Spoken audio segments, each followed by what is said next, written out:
ونستغفره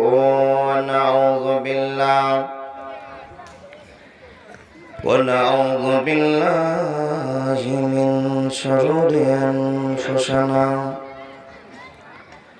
ومن سيئات أعمالنا من يهده الله فلا مضل له ومن يضلل فلا هادي له وأشهد أن لا إله إلا الله وحده لا شريك له وأشهد أن محمدا عبده ورسوله الذي أرسله بالحق بشيرا ونذيرا وداعيا إلى الله بإذنه وسراجا منيرا أما بعد فإن خير الحديث كتاب الله وخير الهدي هدي محمد صلى الله عليه وسلم وشر الأمور محدثاتها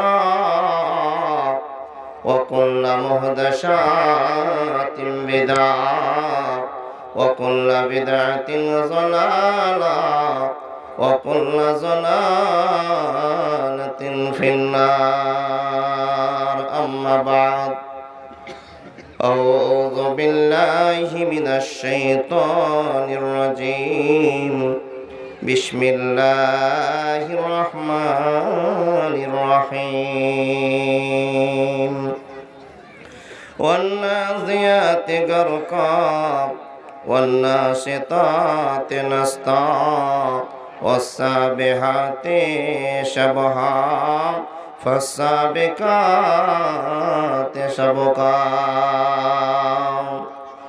وقال الله تبارك وتعالى في كلامه المجيد والفرقانه الحميد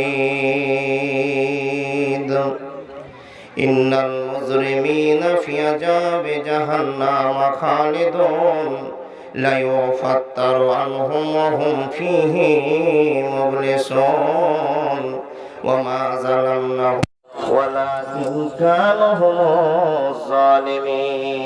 الظالمين وقال الله تبارك وتعالى إن جهنم كانت مرصادا للطاغين مآبا لابسين فيه أحقابا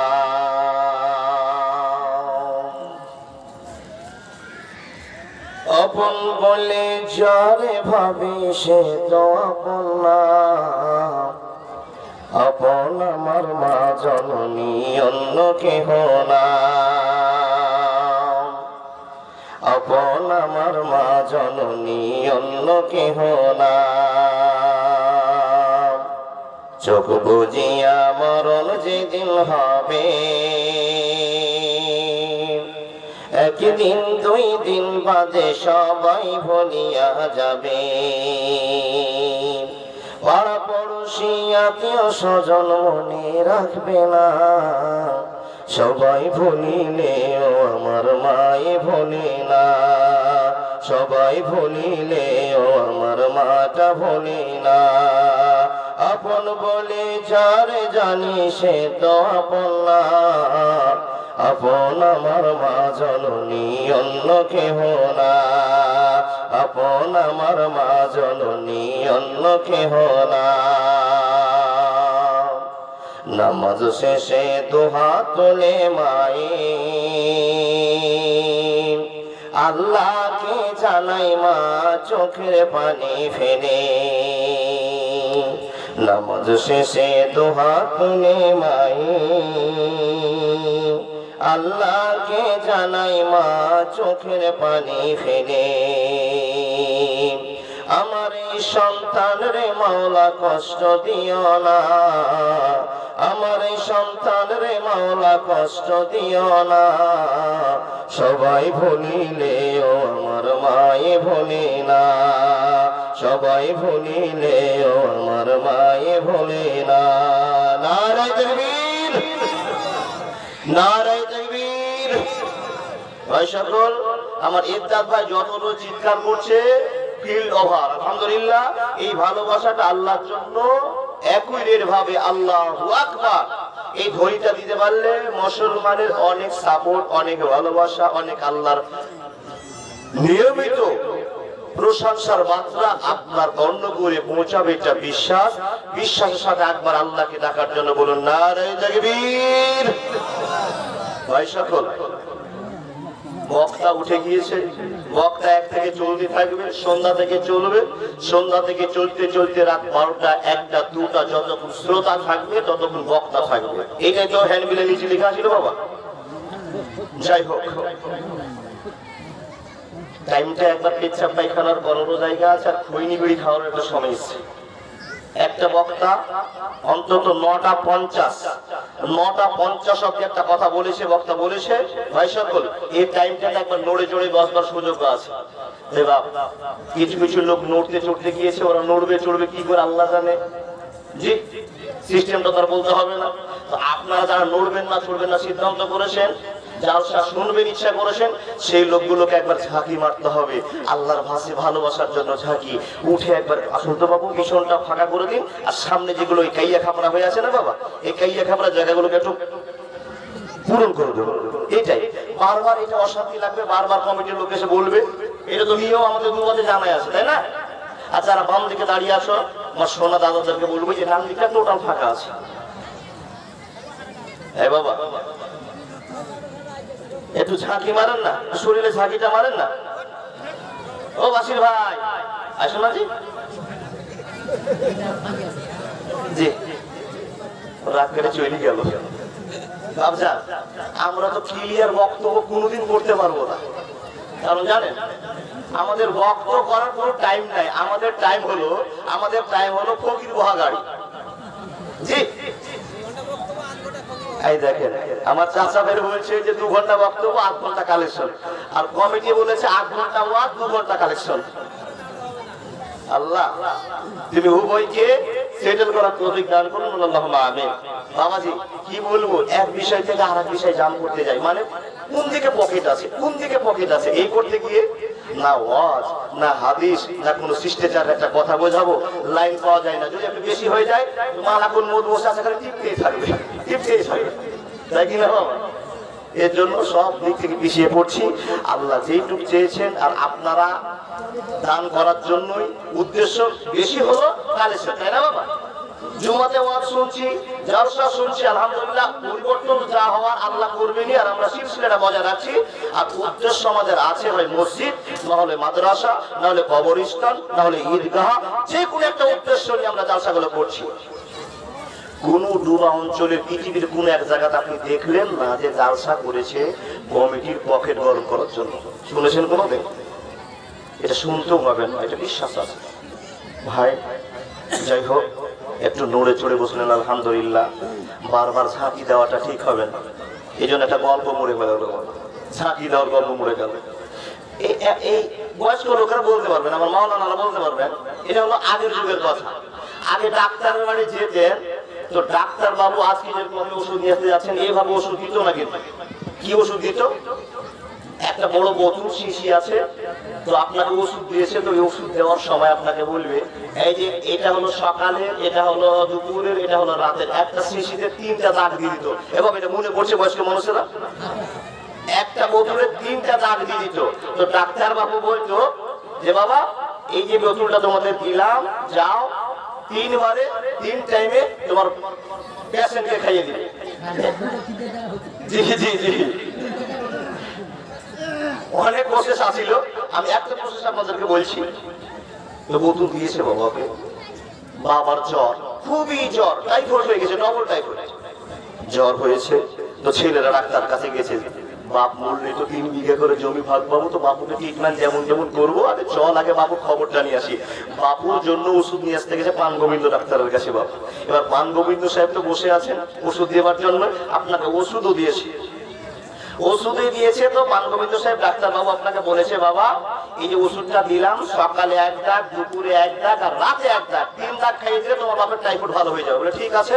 তো যাওয়ার সময় বিল পে করে দেওয়ার পর তখন ডাক্তার বলছে, বাবু যখন ওষুধটা খাওয়াবে তখন একটু ঝাঁকিয়ে খাওয়াইবে। কি ঝাঁকিয়ে খাওয়াইবে? 3 ভাই শুনে এসছে। এবার সকাল 8টার সময় খালি পেটে বাপকে ওষুধ খাওয়াতে হবে। তো 3 ভাই এবার ধরে শিশি না ঝুঁকিয়ে বাবা বাপকে ঝুঁকাতে আরম্ভ করেছে। বাপকে পুরা করে ঝুঁকিয়ে দিয়ে এবার 3 চেপি খাইয়ে দিয়েছে, হাফ বোতলের 3 ভাগের 1 ভাগ বোতলের ওষুধ খাইয়ে দিয়েছে। এবার বাবার কিন্তু যা জিবরান পড়েছে, আরো উত্তেজিত হয়ে গেছে, অসুখ বেশি হয়ে গেছে। আবার ডাক্তারের কাছে কল করেছে, ডাক্তার আপনার কাছে আমরা আসলাম, বাবাকে তো ঝাঁকি মেরে দিয়েছি, বাবাকে ঝাঁকি মেরেছি কিন্তু ওষুধে ঝাঁকি মারে। জি তো বাবুজান, আজকের বক্তব্যটা আপনাদের সামনে অন্য কবরে পৌঁছে দেওয়ার জন্য, অন্তরের অন্তরস্থলে পৌঁছে দেওয়ার জন্য একটা বিষয় করেছি, যার জন্য আপনাদেরকে ঝাঁকিয়ে ঝুঁকিয়ে ঠিক করে নিলাম। এবার ঝাঁকার পরেও যদি আপনাদের ওষুধে কাজ না হয়, বাপকে ঝাঁকি মারা হয়ে যায়, তার মানে বুঝতে পারলেন না? আমি এদিকে চেঁচিয়ে ওয়াজ করবো আর আপনারা ওয়াজ ছেড়ে দিয়ে পালিয়ে যাবেন, কোনই উপকার আসবে না, বাপও বাঁচবে না, ওষুধও ভালো হবে না। আব্বা জানেরা, আপনাদেরকে বলতে চেয়েছিলাম যে কথাটা, এখানে কোন লোক কি বসে আছেন ডোবা অঞ্চলের যে আমি মরবো না? কেউ গো? সবাই মরবে? যদি মরবার এত ভয়, তাহলে আমার পূর্বের বক্তা মেহেদী হাসান যেগুলো আপনাকে বলে দিয়েছে, যেগুলো বলে গেল, আলহামদুলিল্লাহ সাজিয়ে সাজিয়ে বলে গেল, সেই প্ল্যাটফর্মে কেন আপনারা দাঁড়াচ্ছেন না গো? মরতে তো হবেই নাকি? মরতে তো হবেই, একটু ঝাঁকি মেরেই মরি। কি বুঝলেন? ঝাঁকি মেরেই মরি। ইমানের ভাবটা আল্লাহকে দেখিয়ে দিয়ে মরি, আল্লাহ তোমাকে বিশ্বাস না করলে আমরা মুসলমান হতাম না, তোমার নবীকে না মানলে মুসলমান হতাম না, আল্লাহ এই ঝাঁকিটা তোমাকে দেখাচ্ছি, আমরা মুসলমান, বিশ্বাসের সাথে তা প্রমাণ করবো। বাবা ঝাঁকি দেখা যাবে তো ইনশাআল্লাহ? ইনশাআল্লাহ তো গোলমাল আছে, বুক ফুলিয়ে ইনশাআল্লাহ হয় না গো। যাই হোক, তাহলে যতগুলো লোক বসে আছি সবাই মরবো, মরার জন্য তৈরি আছেন তো? শুধু সারা পৃথিবীতে চলছেন, পড়ছেন, ফিরছেন, ঘুরছেন, যা কিছু করছেন, মরাটা যদি কারো অন্তরে থাকে যে আমাকে মরতেই হবে, সেই লোকটা মিথ্যা কথা বলতে পারে না, সেই লোকটা চুরি করতে পারে না, সেই লোকটা জেনা করতে পারে না, সেই লোকটা মদ খেতে পারে না, সেই লোকটা অন্যায় করতে পারে না, যদি ওর অন্তরের কোনো এক জায়গাতে মরণ নামে শব্দটা যাওয়া আসা করে। সুবহানাল্লাহ বলা যাবে না? তাহলে বাবা মরণ যে হবে এই কথাটাই আমরা জানি না, কিন্তু আমাদেরকে মরতেই হবে। যখন মানুষকে মরতে দেখলাম, কোন মানুষ মরে গেল, ওর জন্য 8 ঘন্টা আফসোস করলাম। এখন মরাটা এমন এভেলেবেল হয়েছে, তার জন্য 1 ঘন্টা আফসোস করে বললাম, আহারে লোকটা মরে গেল গো, লোকটা এত চ্যাংড়া মানুষ মরে গেল গো। এইটুকুই ছাড়া আর তার জন্য কোনো ভাবনা চিন্তা হলো না, আমিও ভাবনা করলাম না, আপনিও ভাবনা করলেন না। বন্ধু, তাহলে আপনাকে আমাকে জানতে হবে আমি মরবই। পৃথিবীতে জীব যারা নাম পেয়েছে, যারা জীব, একটা জীব বাঁচবে না, সবাইকেই মরতে হবে। একমাত্র আল্লাহ ছাড়া পৃথিবীতে যত জীবন হিসাবে, জীব হিসাবে, জীব জন্তু, কীট পতঙ্গ, গাছ লতা পাতা যা দেখেছেন, সবাইকে মরতে হবে। এ বাবা, আজকে বলুন তো, আজকে যদি একটা মানুষ মরে, তো আপনার জীবনটাকে কবজ করে নিজে কে যায়? কোন ফারিস্তা যায়? নামটা বলুন তো। যেই ফারিস্তারা জীবনটা কবজ করে, কেউ জিবরাইল, কেউ আজরাইল। জি, উত্তর কোনটা সঠিক? আজরাইল। বন্ধু, যেই লোকটা আপনার জীবনটা আজকে কবর করে নিয়ে যাবে, আর আপনাকে মৃত্যু বলে সারা এলাকার মানুষ মসজিদে মসজিদে এলান করে দিবে, আব্দুর রহমান মারা গিয়েছে, কে জীবনটা নিয়ে গিয়েছে? বলে আজরাইল জীবনটা নিজে নিয়ে গিয়েছে। কে নিয়ে গিয়েছে? আল্লাহর পক্ষ থেকে আজরাইল এসেছিল, জীবনটা নিয়ে চলে গিয়েছে। এলানটা হয়ে গেল, এলানটা আপনি জেনে নিলেন। আল্লাহর বান্দারা, কিন্তু যে লোকটা আপনার জীবনটা নিয়ে যায়, আল্লাহর আইনে আসে, আল্লাহর আইনে নিয়ে যায়, যে লোকটা আপনার দরবারে প্রত্যেকদিন জীবন কবজ করার জন্য আসে, ওই লোকটাকেও একদিন জীবনটা বের করতে হবে। এটা আপনাদের জানা ছিল কি ছিল না বলুন বন্ধুরে? যে আজরাইল হাজার পৃথিবীর মানুষের জীবনটাকে কবজ করে নিয়ে গেল, আল্লাহর কাছে জমা দিল। যেই দিন টাইম শেষ হয়ে যাবে, যেই দিন টাইমের ঘোষণা হয়ে গেল, আজরাইল দুনিয়ার মানুষের জীবন কবজ করা শেষ হয়েছে, এখন তোমার পালা হয়েছে।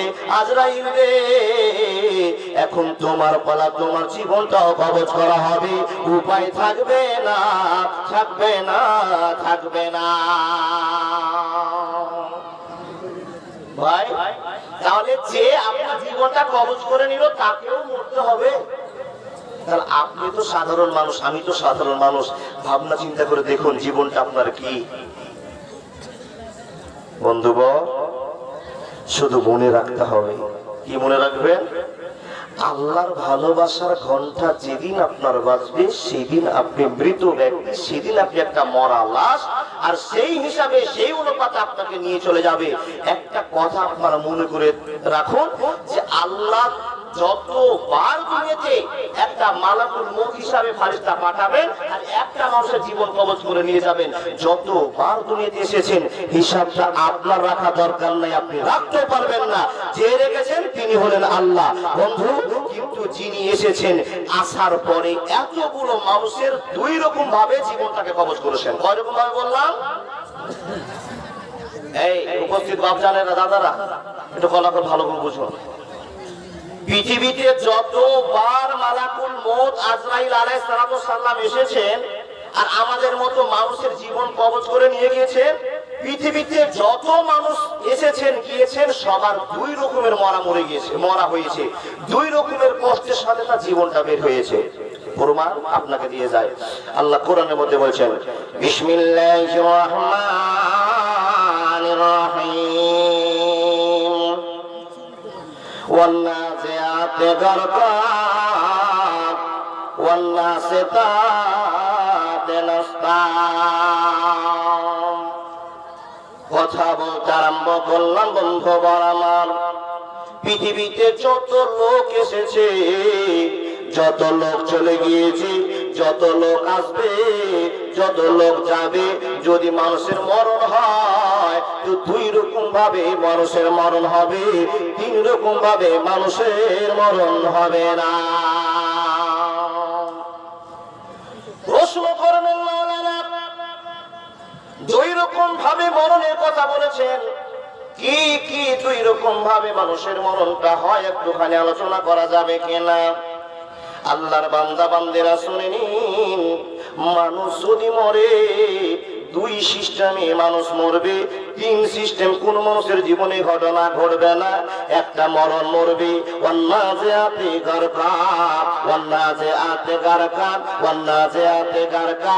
এর মানেটা হলো, কষ্ট করে জীবনযাত্রার সাথে জিন্দেগি করেছি, ভালোবাসার সাথে জীবনযাত্রা করেছি, কিন্তু মরণের সময় লোকটার জীবনটা বের হবে, তো কষ্ট সহকারে তার জীবনটা বের হবে। ওয়ান্নাজিআতি গারকা, কষ্টের সাথে তার জীবনখানাকে বের করে নেওয়া হবে। দুই নম্বর মরণ যেটা হবে, ওয়ান্নাসিতাতি নাসতা। কিছু মানুষকে আপনি মরতে দেখেছেন, কিছু মানুষের মরণ দেখেছেন। বন্ধুরে, খাটে লোকটাকে শুয়ে দেওয়া আছে, আর লোকটা উত্তর দক্ষিণ ভাবে শুয়ে আছে। লোকটার সঙ্গে কথা বলতে বলতে বলতে বলতে ঘুরুস করে যেন একটা আওয়াজ হলো, হুড়ুম করে একটা আওয়াজ হলো, ছোট্ট করে একটা শব্দ হলো, আর লোকটার শব্দের সাথে সাথে জীবনখানা বেরিয়ে চলে গেল।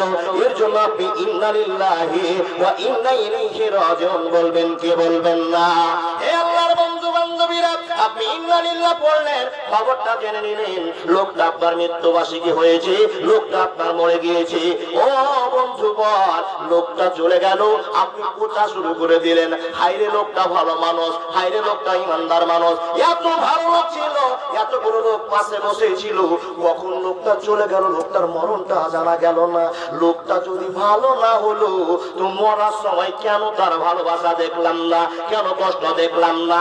বললো তো অরিজিনাল লোকের মতো মরে গেল, লোকেরা প্রচার শুরু করে দিল, কিন্তু তোমার সামনে, আপনার সামনে আর একটা লাশ মরতে দেখেছেন, আর একটা লোককে মৃত্যুবরণ করতে দেখেছেন। লোকটা 6 মাস ধরে খাটে পড়ে আছে, গালে পোকা হয়ে গিয়েছে, কোমরে পোকা হয়ে গিয়েছে, লোকটা ছটফট করতেছে, সারা রাত ধরে বাড়ির মানুষরা ডিউটি করছে, বাড়ির মানুষটা কখন যেন মরে যাবে, আমার আব্বা কখন যেন মরে যাবে, লোকগুলো অপেক্ষা করে আছে, কিন্তু আব্বার মরণ হয় না, মায়ের মরণ হয় না, দাদার মরণ হয় না। 3 মাস 4 মাস 5 মাস 6 মাস ধরে, 1 বছর ধরে লোকটা বিছানায় পড়ে পড়ে কষ্ট করছে, কিন্তু মরে না। বাড়ির লোক চাইছে, আল্লাহ যদি আমার বাপের এত কষ্ট না হয়ে, এত কষ্ট না হয়ে যদি মরে যেত, আমরা ভালোবাসা পেতাম, আমরা সবাই শান্তি পেতাম। আল্লাহ গো, বাপের এত কষ্ট দেখা যায় না, যায় না, যায় না। ভাই 6 মাস ধরে খাটে পড়ে আছে, মরেও না, আর আপনি শান্তিও পাই না, যে বলছে সেও শান্তি পায় না। কেন মরে না? বন্ধুরে ইতিহাস রাখুন, খবরটা নিয়ে যান। যে লোকটা 6 মাস বিছানে পড়ে পড়ে মরছে, পাড়ার প্রতিবেশীর মানুষ বলছে এ সারা জমি মারা ছিল, যার জন্য এত কষ্ট পাচ্ছে, লোকটা ছিনতাই বাজছিল, যার জন্য এত কষ্ট করে তার মরণ হচ্ছে। এবং তোমার আমার খবরদার বলবেন না, খবরদার বলবেন না, খবরদার বলবেন না, এই জন্য বলবেন না যার দুনিয়াতে কষ্ট হয়ে গেল, আখিরাত তার প্রশস্ত হয়ে গেল। দুনিয়াতে যার কষ্ট হয়ে গেল, আখিরাত ক্লিয়ার হয়ে গেল। মানুষ রে, মরার পূর্বে যদি আপনার কোনো কষ্ট হয়, তাহলে আপনাকে জানতে হবে এটা আল্লাহর ভালোবাসার কষ্ট। আপনি যত অপরাধ করেছিলেন, যত অন্যায় করেছিলেন, অন্যায়গুলো দুনিয়াতে আপনার সাজা হিসেবে কিছু কাটিয়ে দেওয়া হলো, আখিরাত প্রশস্ত হয়ে গেল। লোকটাকে খারাপ করা যাবে না, যাবে না, যাবে না। লোককে কেন খারাপ করতে পারবেন না? আপনাকে ইতিহাসকার বলা হবে।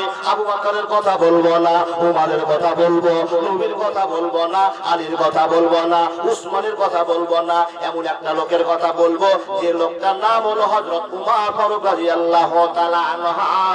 উমর ফারুক রাদিয়াল্লাহু তাআলা আনহু, এ আল্লাহর বান্দারা, হযরত উমরকে বারবার ছিলেন, তার ইতিহাস মাওলানারা বক্তারা বারবার করে যে আপনারা মনোযোগ দিয়ে শুনেছেন। আল্লাহর বান্দারা লোকটা কেমন ছিল, বলে আল্লাহ কিসে রাজি হবে, উমর ওই কাজে পাগল ছিল। জোরে জোরে বলুন সুবহানাল্লাহ। উমর পাকা মস্তান, মক্কার জমিনের হিম্মত হারালো উমর। যখন দিন কবুল করিল, যত রকমের অভদ্রামি ছিল সব বর্জন করে দিয়ে নবী মুহাম্মদুর রাসূলুল্লাহ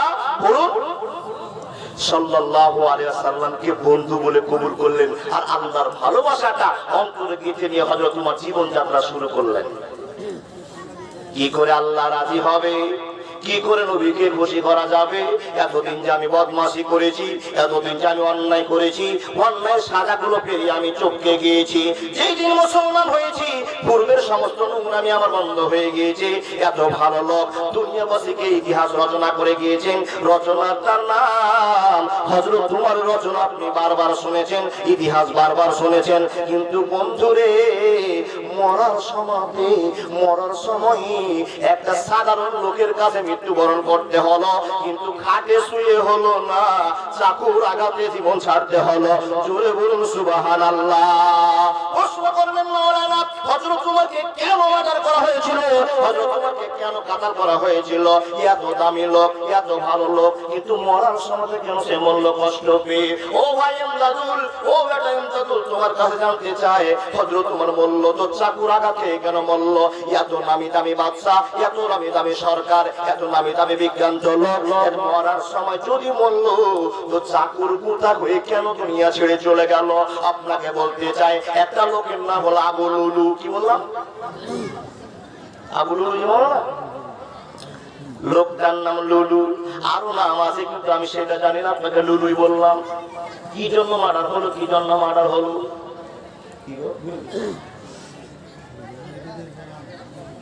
বাবা, লোকটা কিছু আবেদন করেছিল উমারের কাছে। ওগো আল্লাহর নবীর সাহাবা, ওগো হযরত আমিরুল মুমিনিন, আপনি উমার রাজা, আপনার কাছে আমি একটা দরকার পড়েছি, অমুক লোকের কাছে আমার দরকার জিনিসটা আছে, আপনি আমাকে ব্যবস্থা করে দেন। হযরত উমর তার দিকে লক্ষ্য করলেন না, তার দিকে লক্ষ্য করতে পারেননি, কোন কারণে মিস্টেক হয়ে যাওয়ার কারণে। বাপজান আমার, আপনাকে বলতে আরম্ভ করলাম, একই মসজিদে 18টা লাইন, 18টা লাইন, একই মসজিদে 18টা লাইন কাতার হয়েছে, দাঁড়িয়ে আছে মানুষেরা নামাজ পড়তেছে। আর 18 লাইনের প্রথম রাকাতে ইমামের জায়গাতে হযরত ওমর আছেন। হে বন্ধুগণ আমার, আল্লাহু আকবার। আল্লাহুম্মা বাইদ বাইনি ওয়া বাইনা খাতাইয়া কামা বাদতা বাইনাল মাশরিকি ওয়াল মাগরিবি। আল্লাহুম্মা নাক্কিনি মিনাল খাতাইয়া কামা নাক্কাসাউ ওয়াল আবিয়াযু মিনাত তানাসি। নামাজ আল্লাহকে রাজি করার জন্য চলছে। মসজিদে 18টা লাইন ধরেছে, 18টা কাতার হয়েছে। যে লোকটা হযরত উমরকে মার্ডার করবে, খঞ্জর নিয়েছে হাতে, চাকু নিয়েছে হাতে, লুকিয়ে ছড়ি নিয়ে চলতে আরম্ভ করেছে। উমরকে কেমন করে মারা যাবে, উমরকে কেমন করে মারা যাবে, লাইনকে টপকে ভেদ করতে করতে করতে করতে 18 লাইনের প্রথমে গিয়ে হযরত উমরের মুখা বুঝে যেন ছুরির আঘাত করে দিয়েছে। আল্লাহর বান্দারা, হযরত উমর যেন আঘাতপ্রাপ্ত হয়ে গেলেন, ঝরঝর করে রক্ত বের হতে আরম্ভ করেছে। যেই লোকটা মার্ডার করলো তার নাম হলো আবু লুলু। এবার মুসলমানের কাছ থেকে তো বাঁচা যাবে না, আমি উমরকে কাতাল করে দিয়েছি, উমরকে মার্ডার করার চেষ্টা করেছি, উমরকে যখন করে দিয়েছি, এবার আমাকে পালাতে হবে। একটা লাইন টপকে দিয়ে পালিয়ে আসলো, কেউ কিছু বললো না। দুটো লাইন টপকে পালিয়ে আসলো, কেউ জানতে পারলো না। 3 লাইন পার হয়ে গেল, জানলো না। 4 লাইন চলে গেল, পারলো না। 5, 6, 7, 8 করতে করতে করতে করতে 14 কাতারের সামনে যখনই যাওয়া, হযরত উমরের আব্বা দেখে বুঝতে পারলো আমাদের ইমামের জন্য কোনো ক্ষতি হয়ে গিয়েছে। আর লোকটা নামাজ ছেড়ে কেন পালিয়ে যাচ্ছে, এই লোকটাকে আটকা যেতে পারে, এই লোকটা কোনো অঘটন মসজিদের মধ্যে ঘটিয়েছে। এই সন্দেহ পাতি করে, সন্দেহ মনে করে আবু লুলুকে মানুষের আটকাতে পেরেছে। 14 নম্বরে আটকে দেওয়া হলো। আল্লাহর বান্দারা, হযরত উমর পড়ে গিয়েছে, আর সহ্য করতে পারছেন না, ঝরঝর করে রক্ত বের হচ্ছে। আল্লাহ গো, তোমার খাদেম হিসাবে দুনিয়াতে রাজনীতি করলাম, আল্লাহ গো, মানুষকে জয় যাত্রা দেওয়ার জন্য, মানুষের কাছে কোনো ভালোবাসা নেওয়ার জন্য, তোমাকে খুশি করবার জন্য উমর এতক্ষণ চেষ্টা করে গেল। মাবুদ গো, আর মরার সময় এমন কি ভুল করলো যে হযরত উমর চাকুর আঘাতে একটা পাইটের কাছে জীবন বিলীন করে দিল। হে রব্বুল আলামিন, জানি না কি অপরাধের জন্য আমাকে মার্ডার করা হলো। এবং যুবক, আপনি সে মরণটা কি করবেন? হযরত উমরের ভুঁড়ি বেরিয়ে গিয়েছে, বাঁচবে না, নবী আর বাঁচবে না, হযরত উমর আর বাঁচবেন না। অসহ্য জ্বালা ছটফট করছে, জ্বালার জন্য ছটফট করতেছে। সময় কেটে যায়, মানুষকে যতক্ষণ কল্লাটা না কাটবেন ততক্ষণ মরবে না। ঠ্যাং ভেঙে যাবে, পা ভেঙে যাবে, ভুঁড়ি বেরিয়ে যাবে, মরতে সময় লাগবে কি লাগবে না? এ বাবা, গলাতে একবার ছুরি চালিয়ে দিলে একবার ঝামেলা মিটে গেল, তাই না?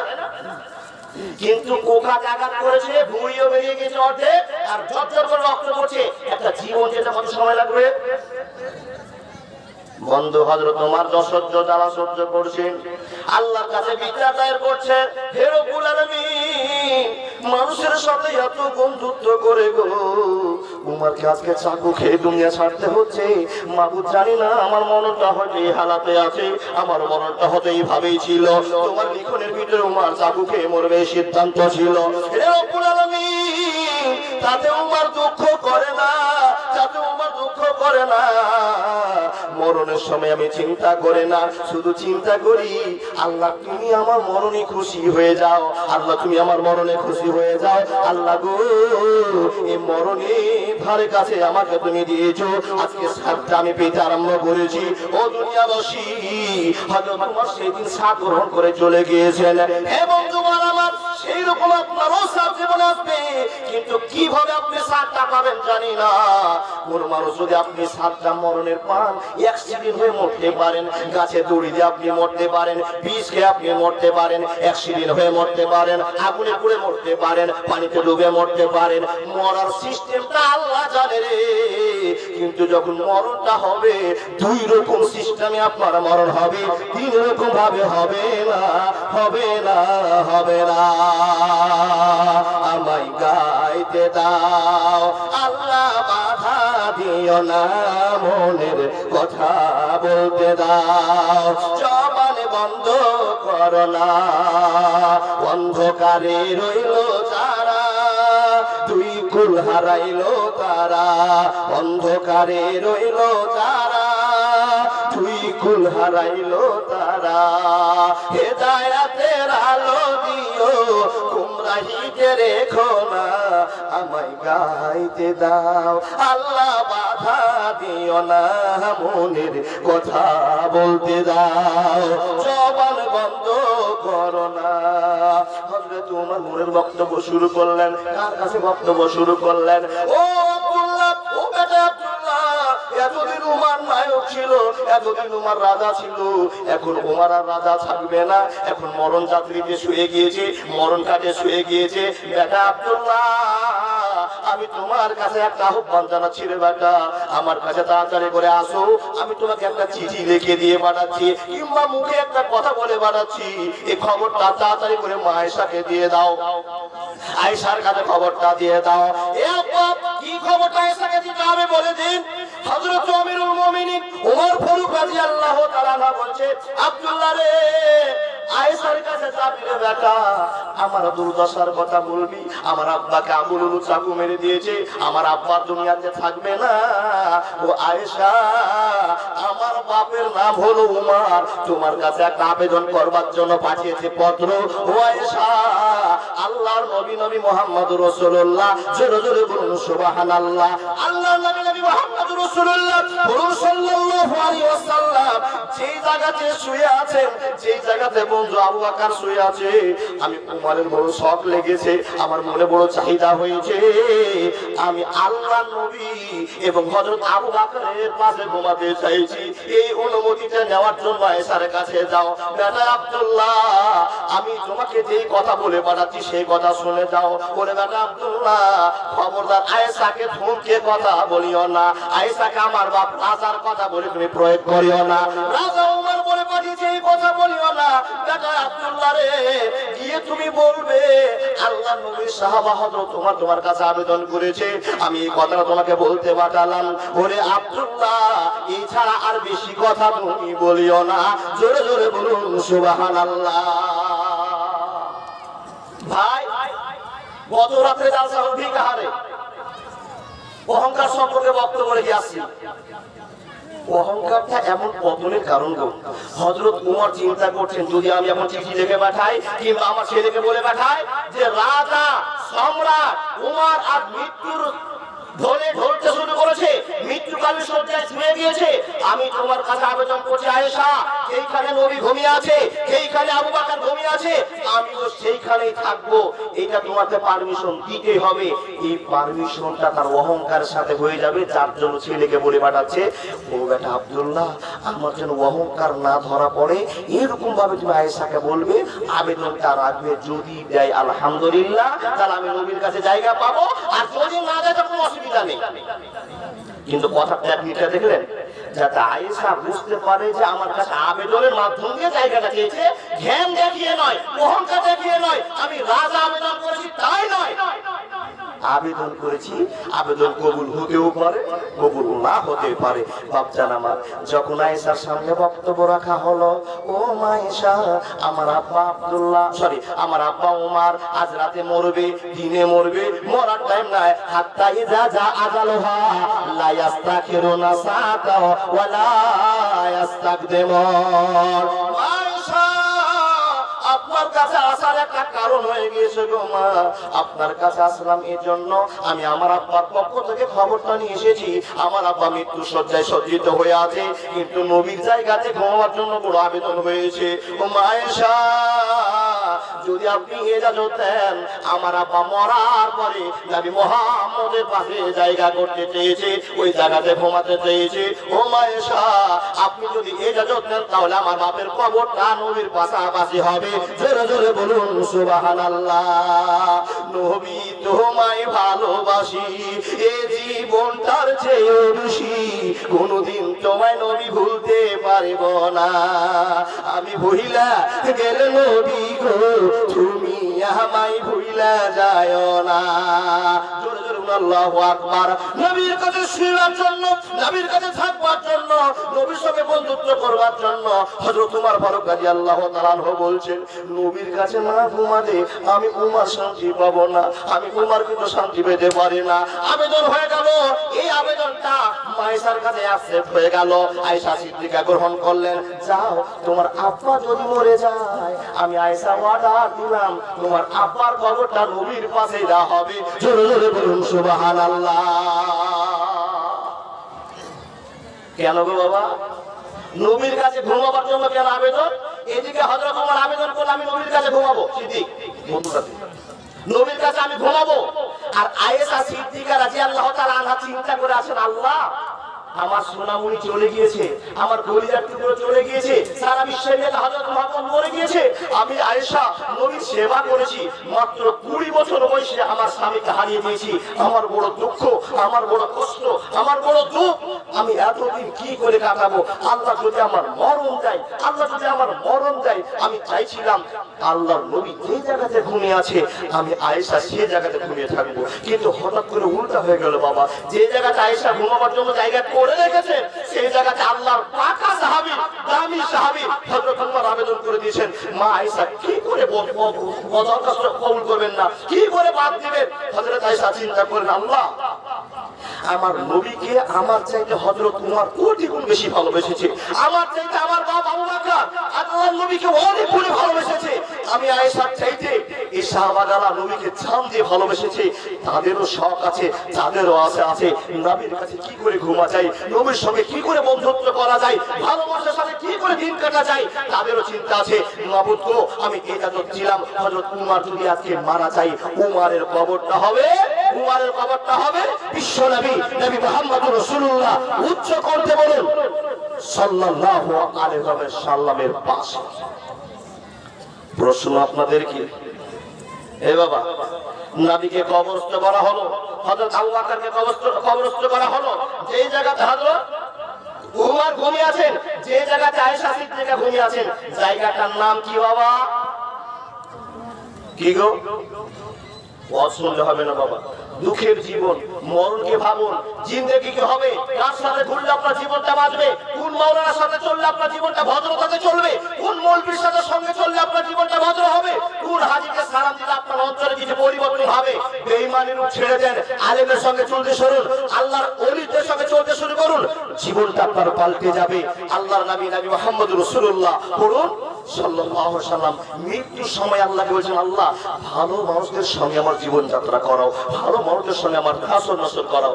সেই রকমই নবীর সাহাবারাও, আল্লাহ গো আমাদের নবীর সঙ্গে চলার শক্তি দাও, নবীর সঙ্গে থাকা পারমিশন দাও, শুধু নবীর সঙ্গে থাকবো, নবীর সঙ্গে থাকবো। কেন থাকবে? নবী ভালো মানুষ, নবী আল্লাহর ওয়ালি, নবী কথা বলেছে সত্য, নবীকে পেতে পারলেই আল্লাহকে পাওয়া যাবে। সুবহানাল্লাহ বলবেন না? বন্ধু, জায়গাটার নাম কি হলো? রাউজুন মিন রিয়াজুল জান্নাত। আর বাকি কোনটা জানো তো? বাকি একটু দূরে। ভাবছেন জ্ঞানের মেলাই সমস্যা গো, অনেক সমস্যা। 3-4 বার বুখারী যদি শেষ করেন, বুখারীর বউ বুঝবেন না, কোন জায়গাতে কি ঢুকে আছে। অ্যারাবিক সম্পর্কে নলেজ রাখা খুব কঠিন বাবা, কিন্তু আপনাদের সামনে তো বক্তব্য রাখতে পারি না, এই ধার থেকে ওঠা চলে যেতে হয়। ভাবছেন যিনারা 1000 বার বুখারী খতম দিয়েছেন, সেই জায়গাটার কথা শুনতে হলো বাবা। কি জন্য? যদি ফসকে যায়, যদি ভুল হয়ে যায়, আল্লাহ ভুল সংশোধন করে জীবনযাপন করার তুমি শক্তি দাও। আল্লাহুম্মা আমিন। যারা হাদিস সাহেব আমরা তো দেখি না, আল্লাহ দেখাবে কিনা জানি না, তবে মনে মনে ইচ্ছা করেছি মক্কা দেখবো, মনে মনে ইচ্ছা করেছি মক্কা দেখবো। আল্লাহ তোমার কাছে আবেদন, মক্কা দেখার সুযোগ তুমি করে দিও। কেন? জীবনে একদিন যাওয়ার ইচ্ছা করেছে, আল্লাহ যেন নিয়ে যায়। সকলে আল্লাহুম্মা আমিন। ভাই যারা দেখে এসেছে সেই জায়গাটা যেখানে নবীকে কবরস্থান করা আছে, যে কবরস্থ করা আছে, সেখানে আবু বকর আছে, সেখানে ওমর আছে, সেখানে আয়েশা আছে, সেখানে বিশিষ্ট বিশিষ্ট যারা দামি দামি সাহাবারা, তাদের এক জায়গায় বাউন্ডারির ভিতরে তাদেরকে কবরস্থ করা হয়েছে। সেই জায়গা আপনি দেখবেন না যে নবীর নাম শুনে বুক ফেটে কান্নার জল বেরিয়ে আসছে, যে ওমরের কথা শুনলে চোখ থেকে টপ টপ করে জল আসছে, যে আয়েশার কথা শুনলে ভেঙে যাচ্ছে, সেই আয়েশা ঘুমিয়ে আছে, সেই আবু বকর ঘুমিয়ে আছে, সেই নবী ঘুমিয়ে আছে, তাকে দেখতে আপনি যাবেন না।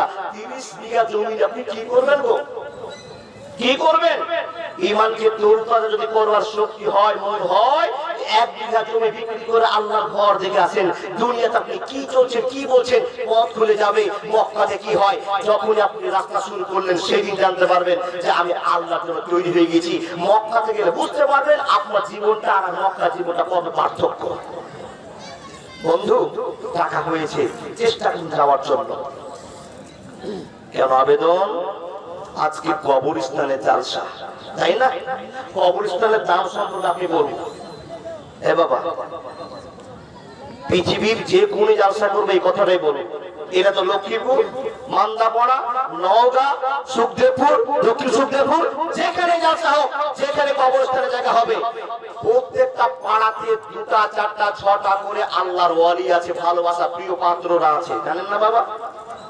আপনার গ্রামে 3 জন হাজী সাহেব আছে, আপনার গ্রামে 2টো বক্তা আছে, আপনার গ্রামে 4টা মৌলবি আছে, আপনার গ্রামে 2টো হাফেজ আছে।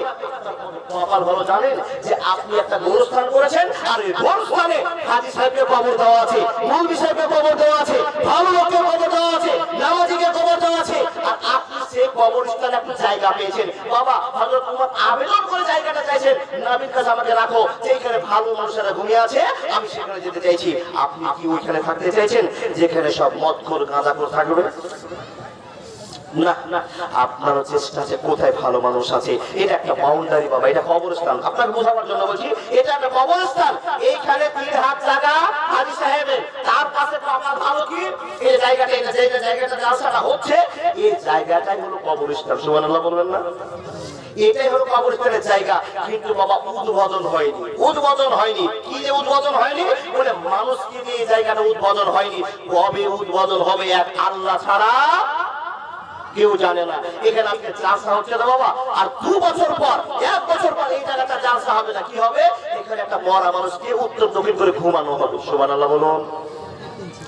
এই জায়গাটাই কিনাদার চলছে, বেচা বিক্রি চলছে।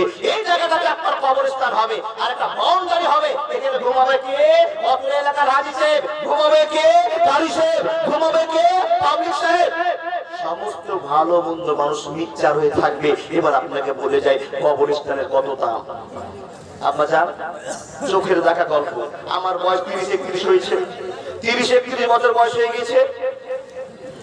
আমার চোখে দেখলাম অনেক দাদু, অনেক দাদি, অনেক কাকা, অনেক কাকি কবর দিলেন, আর কবর গুলো আজকে নেই। ওখানে চাষবাস শুরু হলো, কবরটা ফাঁকা রেখে লাভ নাই, কবর 1 কোটি সরষা হচ্ছে, হয় না? এ বাবা, বাপকে আপনি কবর দিয়েছেন, সরষাটা দাম বেড়েছে, আগামী বছর আর কবরটা কবর রাখবেন না, বলে কি এটা চুজ করে যাবো, আপনার আছে ওপরে সরষা হচ্ছে। এটা তো ভালো ব্যবসা একটা। বাপ কবরে ঢুকে আছে, ওপরে 3 কোটি সরষা বলছেন আপনার, আর ট্রাক্টর গুলা তো আপনার অসুবিধা চলছে, তো যার জন্য হাল চালিয়ে দিলেন। বন্ধু আমার, হাল চলে গেল, সরষা ছিটিয়ে দিলেন, 50 কিলো আপনার সরষা হয়ে গেল। এই বাউন্ডারিটা আপনি বাদ রেখেছিলেন, সেখানে আপনার 30 কিলো সরষা হয়ে গেল, সংসার আপনার বরকত হলো। বন্ধু রে, কিন্তু কবর বলে আপনার মনে থাকলো না, বাপ বলে মনে থাকলো না, মা বলে মনে থাকলো না। এ আল্লাহর বান্দারা, এই লক্ষ্মীপুরের গ্রামবাসীরা যেই উদ্যোগ নিয়েছে কবরস্থান করা হবে, এই জায়গাটাকে সুরক্ষিত করা হবে। কেন করা হবে? এই জায়গাটাকে আল্লাহর ভালোবাসার জায়গা। পৃথিবীর মানুষ যতই দামি হোক না কেন, 3 তলা বিল্ডিং হোক না কেন, 4 তলা বিল্ডিং হোক না কেন, যত দামি হোক না কেন, আব্বা জান, কোন মানুষকে বাড়িতে মাটি দেওয়া হয়েছে একটা প্রমাণ আপনি দেখা। কোন টাকাওয়ালা 10 শতক জায়গা চলে আসছে, চলে আসবে 10 শতক জায়গা। এ বাবা, 10 শতক জায়গাতে 10 খোপ বিল্ডিং করেছে, একটা খোপ করেছে, একটা ঘর করেছে। বেটাকে বলে গেল, বেটা আব্দুর রহমান, আব্দুল সাত্তার, আব্দুল জলিল, এই যে 10টা ঘর আমার আছে, 10টা ঘরে তোরা চলাফেরা করবি, 9টাতে তোরা চল ফির খাওয়া দাওয়া সব ঠিক আছে, আর একটা ঘর আমার জন্য রাখ, যখন মরবো এই ঘরে মাটি দিবি। এ বাবা কোনো করে গেছে এটা? 9টা ঘর তোরা ব্যবহার কর, আর একটা ঘর আমার জন্য ছেড়ে দিবি। তোদের জন্য 50 বিঘা জমি করেছি, তোদেরকে সবাইকে চাকরি দিয়েছি, অনেক কিছু করে গিয়েছি, একটা ঘর আমাকে রাখবি আমার জন্য। এই ঘর আমি শুনে থাকবো আর তোদের সঙ্গে দেখাশোনা করবো, তোরা আমাকে দেখবি, আদর করবি, এটা আমি চাই। কোন ব্যাটা করেছে বাবা যে বাপকে ঘরের পাশে মাটি দিয়ে রেখেছে একই বিল্ডিং এর ভিতরে? হয়েছে না। কি করা হবে? যখনই আপনি বললেন আপনার ছেলেরা টেনে ছেড়ে বের করে এই কবরস্থানে নিয়ে চলে আসলো। এবার কবরস্থানে একটা ইতিহাস আপনাকে বলবো, তারপর আপনার পকেটে হাত দিব, আপনারা শুনে যান। এমন একটা করুণ ইতিহাস, মনে হয় শোনেননি, মনে হয় শোনেননি, আর যদি শুনেছেন তো ভুলে গিয়েছেন, যদি শুনেছেন তো ভুলে গিয়েছেন। কবরের কত দাম? কি গো বাবা, আজকে একটা লোককে মাটি দিয়ে আসলেন, একটা বাল্ব টাঙিয়ে দিলেন যাতে শিয়ালে ঠ্যাং ধরে বাপের না টানে, জান কি না? আপনি তো মনে মনে খুশি হয়েছেন, সারা মরেছে তো ভালো হয়েছে নাকি? বাপ মরেছে তো ভালো হয়েছে, জমির ভাগ আপনি পেয়ে গেছেন। কিন্তু আপনাকে দুনিয়াবাসীকে দেখাতে হবে, কি দেখাতে হবে? যে বাপের জন্য কত খরচ করেছে, সারা রাত ধরে বাল্ব টাঙিয়ে দিয়েছে। কেন? যে বাপকে শিয়ালে ঠ্যাং ধরে নিয়ে চলে যাবে নদীর ধার। এই ভয়টা নাই? অবশ্যই আছে আপনার ভয়। কি আছে? কুকুরে টেনে নিবে। এই ভয়টাকে রোধ করার জন্য লক্ষ্মীপুরের মানুষ অ্যাটেনশন নিয়ে আপনারা বিশ্বাসের সাথে একটা ঘর কিনতে আরম্ভ করেছেন, জায়গা কিনতে আরম্ভ করেছেন। কেন? এটা কবরস্থানে জায়গা করব, যেন কোন শিয়াল কারো মাকে টানতে না পারে, কোন শ্রীগাল কুকুর যেন কোনো ভাইকে টানতে না পারে, কোন কুকুরের শিয়াল যেন কোন লাশকে ক্ষতি করতে না পারে। যার জন্য এক জায়গায় মুসলমানের কবরগুলো থাকবে, আর সেখানে যেন কোনো দুর্নাম ইতিহাস রচিত না হয়, কোনো খারাপ না হয়, তার জন্য লাশের হেফাজতের জন্য একটা বাউন্ডারি কিনতে আরম্ভ করেছেন। নবী করিম সাল্লাল্লাহু আলাইহি ওয়াসাল্লাম মৃত্যুবরণ করেছেন, আর তার জায়গাটা, তার কবরটা, তার স্থানটা মা আয়েশা সিদ্দিকা রাদিয়াল্লাহু তাআলা আনহার ঘরে করে দেওয়া হয়েছে। সুবহানাল্লাহ বলুন। নবী করিম নিজের স্ত্রীর ঘরে থাকার পারমিশন পেয়েছে। তাছাড়া নজিরে পড়ে না দুনিয়ার মানুষ, কোন মানুষ তার বাপকে, দাদাকে, চাচাকে বাড়ির ভিতরে মাটি দিয়ে রেখেছে। বন্ধু, এবার ইতিহাস দেখুন, কি নবীর সূত্র জিন্দাতেও ছিল, মরার পরও সূত্র আছে। নবীর সূত্র দুনিয়াতে জিন্দাতে ছিল, নবী বাঁচাকালীন ছিল, আর মরার পরও সূত্রটা বেড়ে গেল। কি করে বাড়লো? দুটো লোকের কথা বলবো। সে লোকগুলো কোথা থেকে আসলো? ইরাক থেকে। না বলো না, ইরাক থেকে দুটো শয়তান, বড় বড় পাঞ্জাবি, টুপি, মুখে দাড়ি, বেশভূষা, আল্লাহর ওয়ালি হয়ে মক্কার জমিতে এসেছেন। মক্কা না মদিনা দিয়ে হবে না, মদিনাতে। এই বাপজান আমার, আমি দুটো কথা জেনেছি, তিনজনের কথা আমার অবৈধুল্লাহ ভাই বলছে। কি? এই দুইজন তিনজন লোক এসে মসজিদে আশ্রয় নিয়েছে। এটা আপনাদের মসজিদ, মসজিদে আশ্রয় নিয়েছে। কি করে? বড় টুপি, পাঞ্জাবা, পায়জাবি হুজুর হয়ে এসে এলাকাবাসীর কাছে কি করছে জানেন বাবা? এলাকার মানুষ যদি কেউ গরিব হচ্ছে তো তাকে বলছে, ভাই 5 কেজি চাল আমি দিচ্ছি, 200 টাকা দিয়েছি, তুমি সংসারটা চালাও। এই করতে করতে করতে করতে লোকগুলো জনগণের কাছে ভাইরাল হয়ে গেল, জনগণের কাছে ভাইরাল হয়ে গেল, জনগণের কাছে একবারে মুখিয়া হয়ে গেল। আরে এই দুটা লোক কে গো, এই তিনটা লোক কে গো?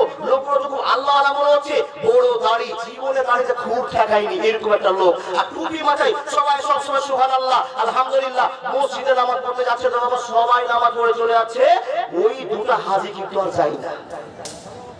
লোকেরা চিন্তা করছে মনে হয় এটা আল্লাহর আবেদী আছে। লোক তো জানে না বাবা। বন্ধু, খেলা ঘটে গেল, ঘটনা ঘটে গেল। কি ঘটনা ঘটনা আপনি জানতে পারলেন না? ও আব্বাজান, এবার মনোযোগ দিয়ে আপনি বলতে আরম্ভ করুন। মসজিদে লোকগুলো নামাজ পড়ে, আর মসজিদের দক্ষিণ দিকে, মসজিদের দক্ষিণ দিকে একটা বিছানা করে দিয়েছে, চাটাই বিছিয়ে দিয়েছে।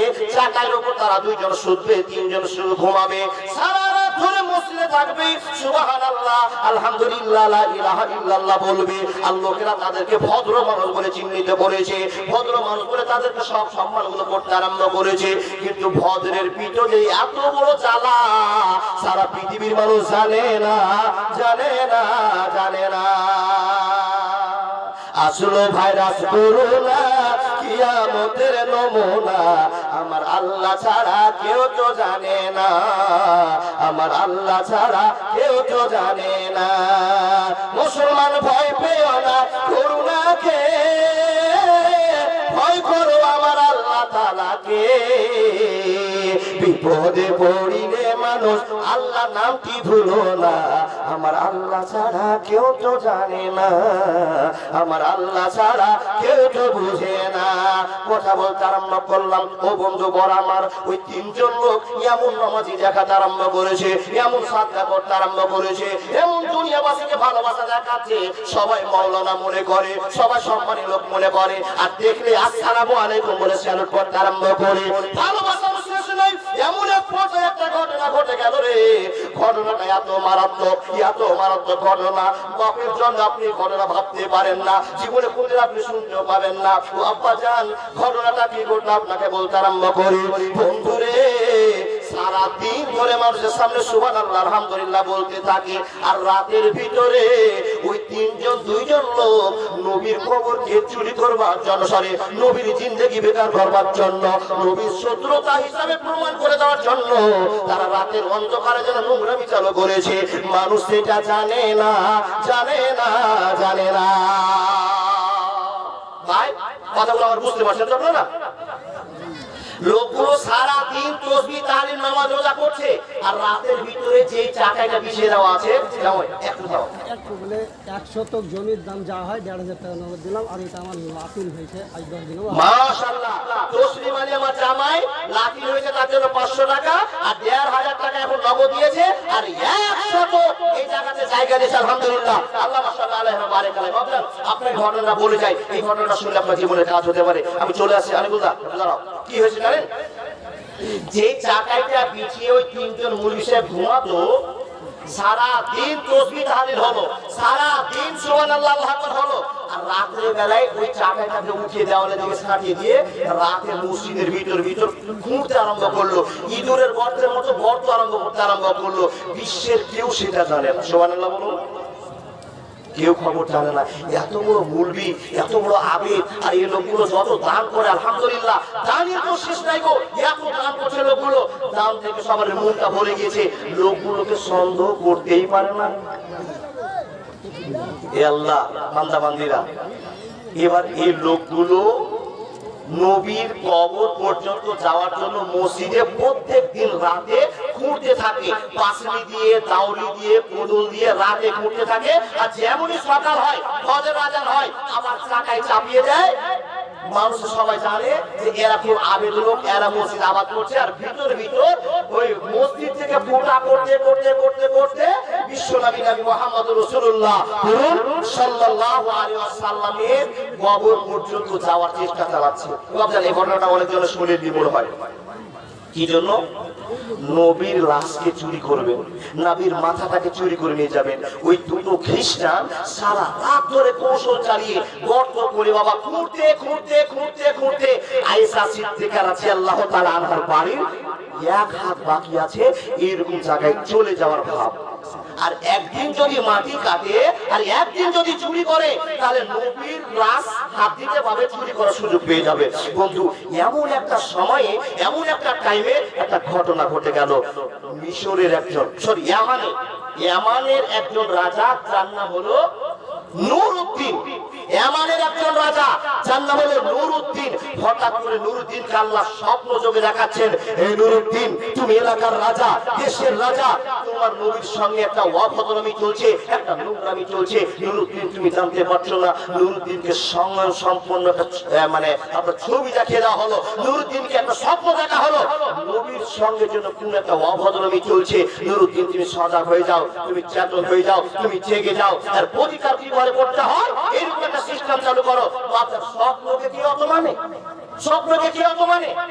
নুরউদ্দিন চিন্তা করলো, কি স্বপ্ন দেখলাম, কি স্বপ্ন দেখলাম, হয়তো কোনো অঘটন মুসলমানের ঘটতেছে, অনেক বড় লম্বা চওড়া কথা।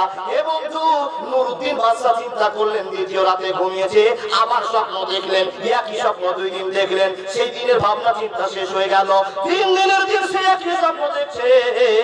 কেউ যেন অভদ্রমি করছে নবীর সঙ্গে। নবী আবার এমন এক অবস্থাতে, তৃতীয় রাতের গল্প আপনাকে বলতেছি, তৃতীয় রাতে নুরুদ্দিন শুয়ে আছেন, ঘুমটা যেন ভেঙে গিয়েছেন, ঘুমটা ভেঙে গিয়েছে। এমন তো সময় নবী মুহাম্মদ রাসূলুল্লাহ সাল্লাল্লাহু আলাইহি ওয়াসাল্লাম দুইজন লোককে শব্দের মাধ্যমে হাত দিয়ে টানতে টানতে নিয়ে আসে। নুরুদ্দিন ঘুমিয়ে আছে, কাঁচা কাঁচা নিন, অর্ধেক অর্ধেক নিন, ঘুমটা যেন আচ্ছন্ন হয়ে আছে। নবী আমার হাত ধরে সেই সমস্ত লোক দুটোকে নিয়ে গিয়ে নুরুদ্দিন বাদশাকে বলছে, ওরে নুরুদ্দিন বাদশা, এটা দুটো লোক, এরা আমার রাতকে চুরি করার জন্য এসেছে, আমাকে রক্ষা করো, আমাকে বাঁচাও। এরা মুসলমান নয়, এরা মুসলমান নয়, এরা বেঈমান, এরা ইহুদিদের দালাল, এরা কি কাজের জন্য এসেছে রে? নুরুদ্দিন, তুমি আমাকে বাঁচার জন্য পরিকল্পনা আরম্ভ করো। স্বপ্ন যোগে ঘিন ভেঙে গেল, ঘুম ছুটে গেল। নুরুদ্দিন চিন্তা করতে আরম্ভ করলো, আল্লাহ গো, কি দেখলাম আর কি বিচার আমি করব? ভাই বাদশা নিরুপায় হয়ে তার মন্ত্রীকে তাড়াতাড়ি খবর দিয়ে বলছেন, ও মন্ত্রী মশাই, তাড়াতাড়ি করে আসলে একটা খবর ঘটে গেছে। রাজা, কি হয়েছে?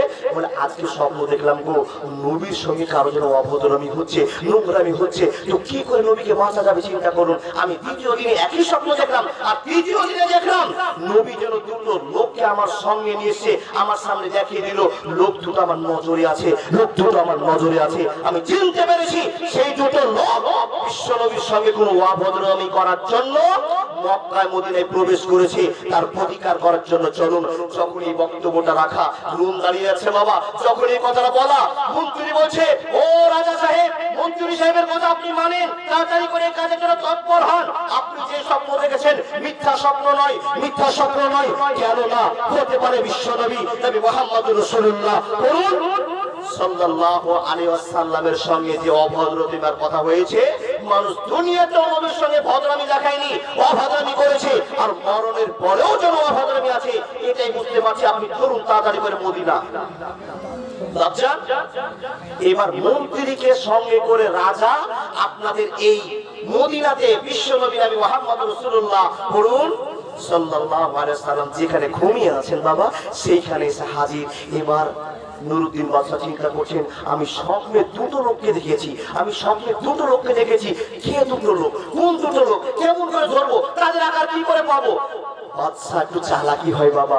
বাদশা একটা এলান করে দিলেন, ও লক্ষ্মীপুরের মানুষেরা, আমি নুরুদ্দিন বাদশা মিশর থেকে এসেছি, তোমাদেরকে 500 টাকা করে দেওয়া হবে, 300 টাকা করে দেওয়া হবে। তোমরা এক জায়গায় যত এলাকার মানুষ আসো, একটা মাঠে জমা হও, আর আমি তোমাদেরকে দিব টাকা, নিয়ে নিয়ে সব বাড়ি চলে যাবে। সুবহানাল্লাহ বলুন। বাদশা যেমনই অর্ডার করা মদিনাতে এসে বাবা, কিন্তু বাদশা তো কিছু দেখছে না। আমার 5 লাখ টাকা চলে যায়, নবীর যে দুশমন আছে, নবীর দুশমনকে কি করে ধরা যায়? সকাল হয়ে গেল, এলানবাসীর কাছে এলান ছিল, সকাল 10টার সময় টাকা বিলি করবে। মিশরের বাদশা টাকা নিয়ে আসবে, টাকা দিতে শুরু করলো। আমার মাওলানা 1 নম্বরে, ইমদাদুল 2 নম্বরে, আরেকজন 3 নম্বরে। লোকগুলোকে নিচ্ছে আর টাকা দিচ্ছে আর চলে যাচ্ছে। লোকগুলো দিকে বাদশা দেখে আছে, মন্ত্রী টাকা বিলাচ্ছে, আর বাদশা নজর করে আছে। আমি যে 3 দিনের তৃতীয় রাতে লোকগুলোকে দেখলাম, ওই লোকগুলো কখন আসবে তাদেরকে হাত ধরে আটকে দিব। এরাই হলো নবীর দুশমন, এরাই হলো নবীর দুশমন। আজকের বক্তব্য শুনে যান, জীবন জন্ম হবে, কবরস্থান কেন করবেন? আপনার জীবনটা প্রাপ্যর জায়গায় পৌঁছে যাবে। বন্ধুরে 500 টাকা করে হাতে দিয়ে দেয়, লোকগুলো নিয়ে চলে যায়। আর বাদশা দূর থেকে দেখে আছে, ওই লোকটা যাকে আমি স্বপ্নের মাধ্যমে নবীর হাতে দেখেছিলাম, নবী আমার সামনে দেখিয়ে দিয়েছিল, লোকটাকে আমি দেখতে পাই না। বন্ধুরে, এই করতে করতে এলাকার সব টাকা দেওয়া শেষ হয়ে গেল। বাদশার সামনে ওই দুটো লোকের ছবি বাদশা দেখতে পেলেন না। বাদশা তো বিচলিত হয়ে গেলেন, আল্লাহ কেমন কথা, যে লোকগুলোকে ধরার জন্য 5 লাখ টাকা খরচ করে দিলাম, তাদেরকে তো ধরতে পারলাম না, কি যেন রহস্য হয়ে গেল। বাদশা এবার এলান করে বলছেন, ও গ্রামের মানুষেরা, আমি নুরুদ্দিন বাদশা তোমাদেরকে বলতেছি, তোমাদের এলাকাতে কোনো মানুষ কি আর টাকা পাওয়ার মতো আছে যারা টাকা নিতে আসেনি? জোরে জোরে বলুন সুবহানাল্লাহ। হঠাৎ একদিন আসবে রে জাম, পুরাবে তোর দেহের দাম, সবাই তখন বলবে তুমি শুধু একটা লাখ, কাটিয়ে কাটিবে আমার জন্য ঝাড়ের কাঁচা বাস, আনবে কেউ আতর লোভান, করবে গরম জল। লাশটা কোথায় আছে বলো, মাটি দিবা চল। হঠাৎ একদিন আসবে রে জম, ফুরাবে তোর দেহেরই দম। সবাই তখন বলবে তুমি শুধু একটা লাশ, কাটিবে আমার জন্য ঝাড়ের কাঁচা বাস। জোরে জোরে বলুন সুবহানাল্লাহ। বাদশা এলার করে বললো, হাগো আমি তো টাকা দিয়ে শেষ করে দিলাম, মনে মনে চিন্তা, টাকা দিয়ে শেষ করে দিলাম, যে লোকটাকে স্বপ্নে দেখেছিলাম সেই লোকগুলো কোথায় গো? আর অবশ্যই তো এখানে আছে, এটা আমার ইলহাম, এটা আমার জানা, এটা আমার ভালোবাসার কথা। নুরুদ্দিন সাহেব বলছে, রাখো তোমরা খোঁজ করে দেখো তো এলাকাতে কোন মানুষ কি ছাড়া পড়েছে। কেউ এসে খবর দিয়েছে, হুজুর দুটো লোক ছাড়া পড়ে গিয়েছে। দুটো লোক ছাড়া পড়ে, তারা কে? বলে ওরা এমন আল্লাহর ওয়ালি, এমন ভালো লোক, এমন পরেশগার। হুজুর গো আপনি তো মাত্র 500 টাকা দেওয়ার জন্য এত লোককে ডেকেছেন, আর তারা 5000, 10,000, 15,000 করে গ্রামবাসীকে এমনি দান করে দিচ্ছে। আচ্ছা হুজুর বলুন তো, ওই ধনী লোকগুলো, ওই বড় লোকগুলো আপনার 500 টাকার জন্য কি এখানে আসবে? ওরা আসেনি, ওরা মসজিদে ঢুকে আছে। নুরুদ্দিন বলছেন, খেলা চালু, খেলা চালু হয়ে গেল। কেন চালু হয়ে গেল? যারা আসেন এই দুটোর মধ্যে ঘটনা ঘটতেই পারে। নুরুদ্দিন বলছেন, না না না, সবাইকে আসতে হবে। আমি টাকা বিক্রি করেছি, যেরকম লোক হোক না কেন আসতে হবে, এটা আমার আদেশ। কিংবা বাদশা নিজেই মসজিদে চলে গেলেন। মসজিদে যাওয়ার পরে দুইজনকে দেখছেন বাবা, লোকের আবহাওয়া পেয়েছে ওই 14টা মসজিদের ভিতরে। সুবহানাল্লাহ, আলহামদুলিল্লাহ, লা ইলাহা ইল্লাল্লাহ, আল্লাহ ক্ষমা করে দাও, ক্ষমা করে দাও। অনেক মধ্যে ভঙ্গিমা করে কাঁদছেন। নুরুদ্দিন ঢুকে বলছেন, আসসালামু আলাইকুম ওয়া রাহমাতুল্লাহ। বাচ্চা ঢুকে বলছেন, আসসালামু আলাইকুম। এরা তসবিহ তালিম ছেড়ে দিয়ে বলছে, ওয়া আলাইকুম আসসালাম ওয়া রাহমাতুল্লাহ, আসুন, মারহাবা, স্বাগতম, ওয়েলকাম, মহব্বত হলো বাবা মসজিদে। এবার নুরুদ্দিন যে ভিতর কলকাঠি নড়াচ্ছে, এই ফারিস্তা দুটো জানে বাবা, এই 14টো জানে। তখন এই 14টোকে বলছে, হাগো তোমরা এত ইমানদার মানুষ, তোমরা সব সময় এখানে ইমানদারি করো না? বলে হুজুর আল্লাহ ছাড়া কিচ্ছু বুঝি না। শয়তানের খোরাক, আল্লাহ ছাড়া তুমি কিচ্ছু বুঝো না। বাচ্চা বলছে, হ্যাঁ হ্যাঁ হ্যাঁ, পাকা ইবলিস এখনই ধরা পড়বে। কেন গো বাবা? যেই স্বপ্ন 3 দিনে দেখেছিলাম, ওরে পাকা মুসাল্লি নাম্বার অঞ্চল, তোমরা তো দুইজন, তোমাদেরকে চিনে ফেলেছি।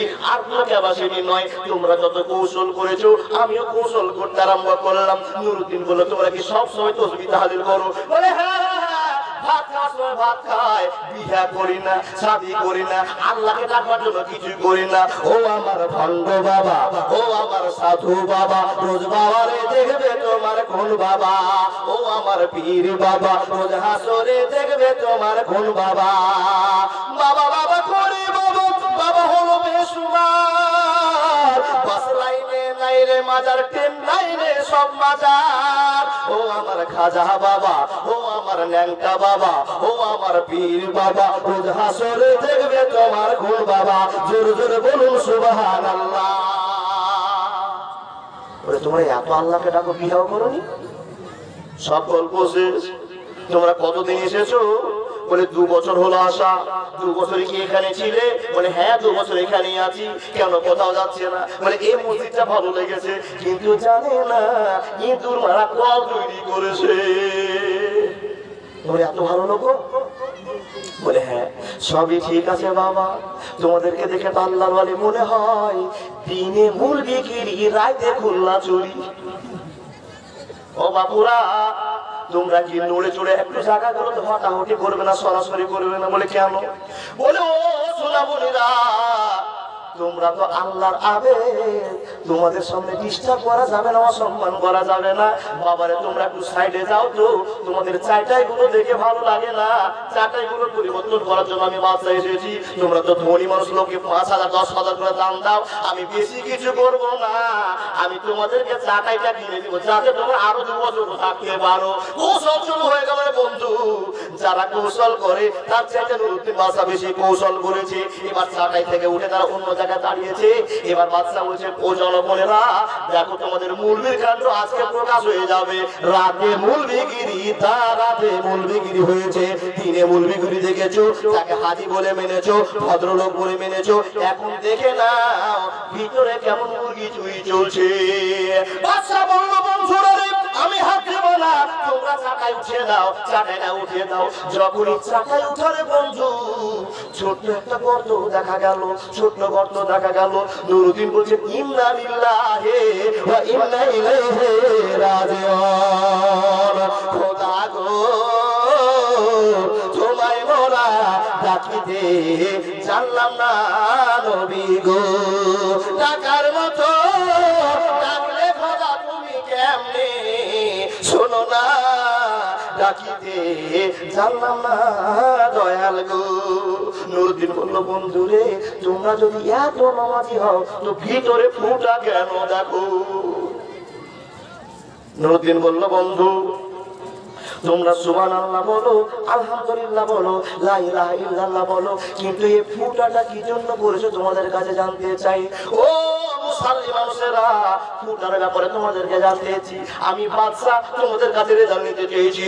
বলে দাও, বলে দাও, ফুটা করার কারণটা কি আছে। এই দুজন লোক ভঙ্গিমা চালু করেছে। বাদশাকে ভঙ্গিমা দেখে বোঝাতে চেয়েছি, বাদশা গো, এটা আমাদের অন্যায়ের কাজের জন্য নয়, ভালো কাজের জন্য করেছি। বাদশা কিন্তু গোপন তথ্য জেনে গিয়েছে। যদি তোমরা গর্তটা করেছো ভালো কাজের জন্য করেছো, মসজিদে কি এমন গর্ত করে ভালো কাজ করা যায় একটুখানি বলবে কি না। ওই সমস্ত লোক যা বলেছে, বাবা বলার টাইম আপনাকে নেই, আপনাকে ঘাটে নিয়ে যায়। এবার বাদশা বলতে আরম্ভ করলো, ও দুনিয়াবাসীরা, ও দুনিয়াবাসীরা, দেখো তো দেখো, গর্তটা এক হাত না, দু হাত না, তিন হাত করেছে। হে বন্ধু, এবার জনগণেরা গর্ত চেক করতে আরম্ভ করলো। গর্ত চেক করে দেখা গেল বিশ্বনবী নবী মুহাম্মদুর রাসূলুল্লাহ সাল্লাল্লাহু আলাইহি ওয়াসাল্লাম যে জায়গাতে উত্তর দিকে ঘুমিয়ে আছে, আর নবীর কবর পর্যন্ত চলে গিয়েছে। আর এক হাত মাত্র যদি যাওয়া যায়, নবীর কবরে নবীর হাত পেয়ে যাবে, নবীর পা পেয়ে যাবে, নবীর মাথা পেয়ে যাবে। আর লাশটাকে সুন্দর করে বের করে নিয়ে রাতে রাতে চুরি করে নিয়ে ইরাকে পালিয়ে যাবে। এই সিদ্ধান্ত করেছে। নবী গো, জিন্দাতে তোমাকে অসম্মান করতে পারিনি, ও নবী মুহাম্মদ, মরার পরে তোমার অশান্তি করবো, এই সিদ্ধান্ত নিয়ে আমি এসেছিলাম। গর্তকে খনন করে দেখা গেল রে, মসজিদ থেকে নিয়ে নবী মুহাম্মদ রাসূলুল্লাহ সাল্লাল্লাহু আলাইহি ওয়াসাল্লামের বাড়ি আয়েশার কামরা পর্যন্ত নবীর গর্ত থেকে নিয়ে এক হাতের মাত্র ডিফারেন্স আছে, তাহলে সেই রাতে সেই লাশটা চুরি হয়ে যেত। হে বন্ধুগণ আমার, সেই গল্প বলা যাবে না, সেই গল্প বন্ধ করে দিলাম। এবার আপনাকে বলতে আরম্ভ করলাম, বন্ধু। নুরুদ্দিন চিন্তা করতে আরম্ভ করলো, এদের সাজা কি হতে পারে, এদের ফয়সালা কি হতে পারে, এদের ফয়সালা কেমন করে করা যাবে, এদেরকে কি দাম দেওয়া যাবে, কেমন পত্র দিয়ে মারা যাবে। ওগো দুনিয়াবাসীরা, তোমরা নবীকে তো দুনিয়াতে জ্বালিয়েছো, কিন্তু যে নবী ছাড়া তোমার পরিত্রাণ হবে না। নবীকে জ্বালিয়েছো, মরার পর লোকটাকে ভালো থাকতে দিচ্ছ না, লাশ চুরি করতে চেয়েছো, অসম্মান করতে চেয়েছো, কিন্তু মাকারু ও মাকার আল্লাহ ওয়াল্লাহু খায়রুল মাকিরিন। আল্লাহ সমস্ত কারিগরের মালিক। আমি নুরুদ্দিনের হাত দিয়ে নবীর লাশকে চুরি করে বন্ধ করতে পেরেছি, এর জন্য সুবহানাল্লাহ, আলহামদুলিল্লাহ, লা ইলাহা ইল্লাল্লাহ, প্রশংসা আল্লাহ।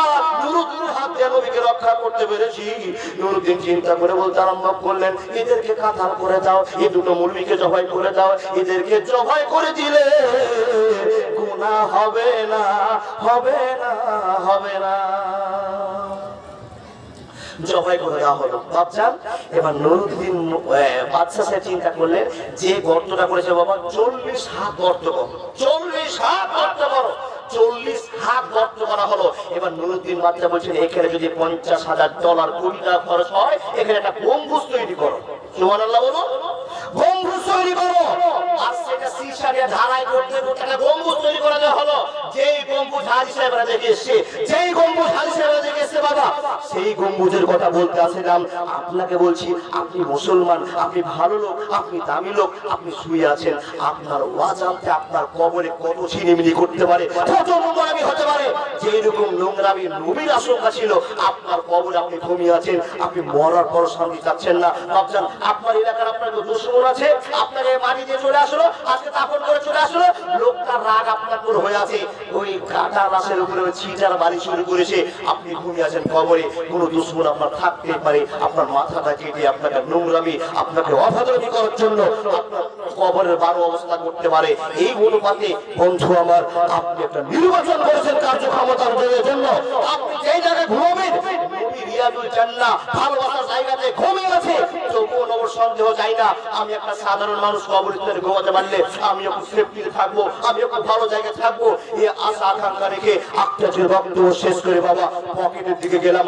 আল্লাহর কোন বান্দা আছেন যে নবীর ভালোবাসাকে টিকিয়ে রাখার জন্য নবীর শিষ্টাচারের মধ্য দিয়ে মানুষকে দাফন করলে জীবন ধন্য হবে।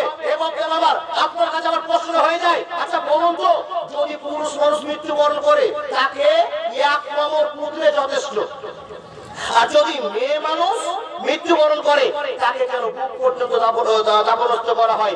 কোন এমন আল্লাহর বান্দা আছেন, আপনাকে বলে যাব এমন কোন আল্লাহর বান্দা আছেন কেন কবর দিতে বলেছেন? আর কবরটা মুসলমানের জন্য কত জরুরি, কত সেফটি, কত ভালোবাসার জায়গা নবী করিম সাল্লাল্লাহু আলাইহি ওয়াসাল্লাম আপনাকে শিখিয়ে গিয়েছে। সেই শিষ্টাচারের কথা আপনাকে বলবো, তার আগে দেখে যাই বাবা নবীর ইজ্জতকে বাঁচিয়ে রাখার জন্য, নবীকে টিকে রাখার জন্য কবরের ব্যবস্থা আপনারা করতে পেরেছেন। কোন এমন আল্লাহর বান্দা আছেন এই কবরস্থানের জন্য 50,000 টাকা দিতে পারেন? একটা লোক মুলবি সাহেব যুবতী এত